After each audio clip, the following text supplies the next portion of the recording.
ఎంఆర్పిఎస్ వ్యవస్థాపక అధ్యక్షులు శ్రీ మందకృష్ణ మాదిగ ఆదేశాల మేరకు ఈరోజు కామారెడ్డి జిల్లా కేంద్రంలోని ఆర్ఎండ్బి గెస్ట్ హౌస్లో ఎంఆర్పిఎస్ మరియు ఎంఎస్పి అనుబంధ సంఘాల జిల్లా సమావేశం నిర్వహించడం జరిగింది. ఈ సమావేశంలో ఎంఆర్పిఎస్ కామారెడ్డి జిల్లా కోఆర్డినేటర్ గరుగుల బాలరాజు, కామారెడ్డి జిల్లా మహిళా అధ్యక్షురాలు సత్తిగారి లక్ష్మి మాట్లాడారు.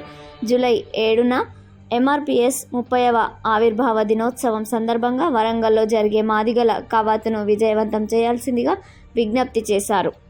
ఉన్నదానికన్నా ఇప్పుడు డబుల్కు డబుల్ మనం సాధించినము. అది చూసుకొని మన మోడీ గారు వెంటనే మనకు ఎస్సీ వారి కన్నా వచ్చే పార్లమెంట్లో మనకు ప్రమోషన్ పెట్టాలని మన ఎంఆర్పిఎస్ తరఫున కామారెడ్డి జిల్లా తరఫున మనం కోరుతున్నాము.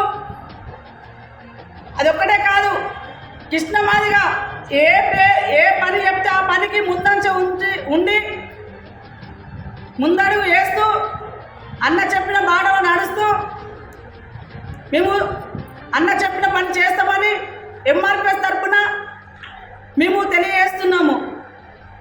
కానీ మీరు మోడీ గారు హైదరాబాద్ వచ్చినప్పుడు మాకు 16 లక్షల మందిలో మాట ఇచ్చిన రకంగా ఈ వచ్చే పార్లమెంట్లో ఎస్సీ వర్గీకరణ బిల్లు ప్రవేశపెడితే మీకు ఎన్నెంటూ ఉంటూ మీకు ఇంకా కూడా సహకరిస్తామని మేము తెలియజేస్తున్నాము.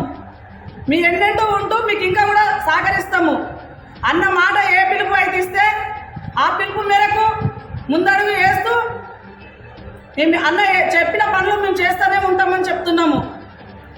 నా పేరు లక్ష్మి, ఎంఆర్పిఎస్ కామారెడ్డి జిల్లా అధ్యక్షురాలు.